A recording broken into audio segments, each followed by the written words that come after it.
Loupé. Ah non mais oh.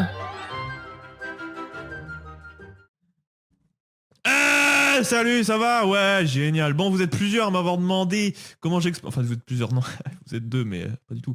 Vous êtes plusieurs à m'avoir demandé comment j'exportais mes vidéos via Sony Vegas. Donc, c'est très simple, je vais vous expliquer maintenant. Parce que je suis pas un connard. Donc, moi, quand j'ouvre mon projet Sony Vegas, je l'ai en 1280 x 720. Mais ça, c'est pas un problème, car quand vous allez prendre votre clip, par exemple celui-là, je le mets dans la timeline et ça va me demander si ça veut définir vos paramètres vidéo par rapport à ce média. Donc là, vous faites oui. Et là, je suis en 1920 x 1080 et en 60 images par seconde. Donc ça, c'est à l'origine mon clip vidéo. On va couper le son parce que c'est dégueulasse, c'est un peu dossier. Donc vous avez votre projet, là, il fait combien? Il fait 3 minutes, on va le raccourcir. Avec la touche S, vous pouvez couper votre clip. C'est plutôt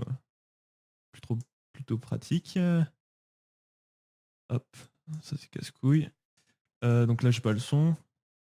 Voilà, vous avez un magnifique clip, oh mon dieu, une qualité exceptionnelle. Bref. Oh putain, il me fait chier ce truc bleu là. Le truc bleu, ouais, vaut mieux l'enlever. Quand vous double-cliquez, ça se met. Mais quand vous allez le rendre, ça va rendre que cette partie-là. Et c'est chiant, donc hop, vous le dégagez. Ensuite, je voulais vous montrer comment on faisait un fondu. C'est plutôt important et c'est plutôt bien pour le début de vidéo. Donc là, vous allez dans le coin, peut-être sectionner les deux pour faire le fondu sur les deux. Dans le coin à gauche, et là, vous avez la petite icône avec double flèche avec l'arc de cercle là, dégueulasse. Et là, il suffit juste de tirer. Et voilà.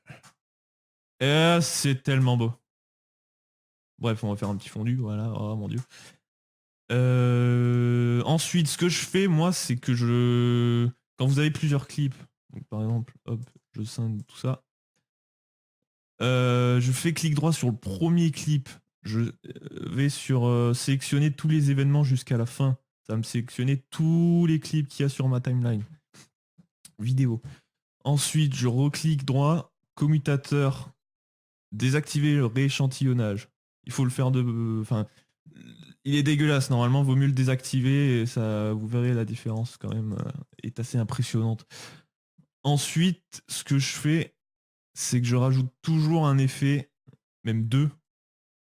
Donc pour ceux qui savent pas, attendez, je vais ici, là, le petit icône carré avec les deux boules, effet de piste. Je prends niveau Sony et netteté Sony. Donc double-clic, niveau, netteté. Il s'affiche en haut, ok. Ensuite, ça va vous ouvrir le premier effet niveau. Donc le niveau, moi je mets toujours RVB ordinateur vers RVB studio, c'est le dernier. Ça va vous éclaircir votre image et ça va être super bien, super pratique pour les clips de nuit ou les passages de nuit sombres un peu. Ben c'est juste mortel. Ensuite, netteté, je mets 500, c'est peut-être dur. En fait, c'est pour les contours, mais 500 c'est dur, moi je mets 400. En dessous de 100, on voit pas trop la différence avec le clip d'origine. Donc après c'est à vous de voir de faire des tests. Moi je mets 400, ça me va très bien. Et c'est tout, vous pouvez cliquer sur la petite croix en haut. Ensuite, que dire de plus? Moi je fais que ça, je pense. Oui, je fais que ça. Après j'exporte. Donc pour exporter fichier en haut, rendre en tant que. Et c'est là où ça se complique.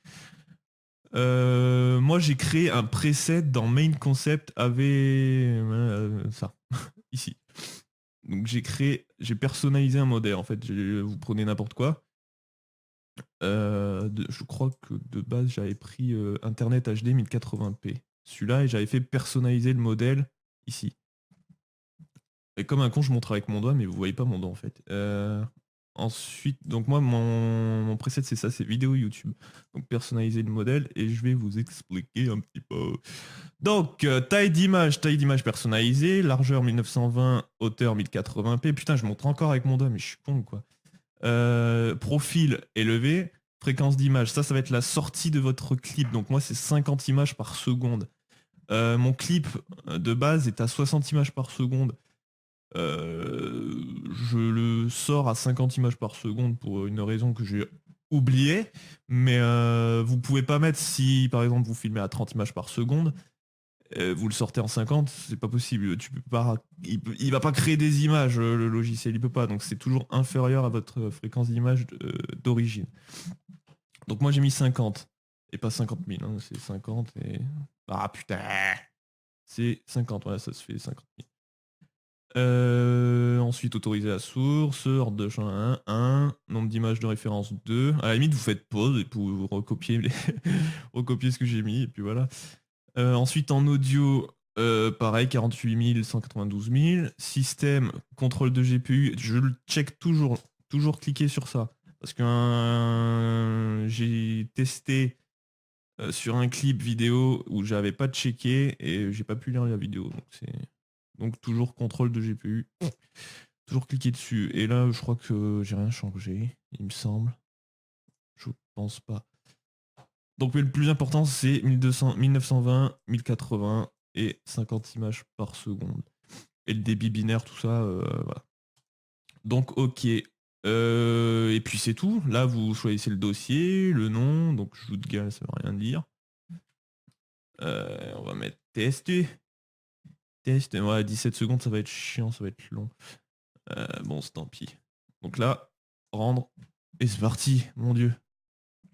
Et donc voilà, c'est à peu près tout ce que je fais, il me semble. Si vous avez des questions, n'hésitez pas. Sur ce, je vous dis à la prochaine. Et je vous fais plein de bisous sur les fesses. Ciao!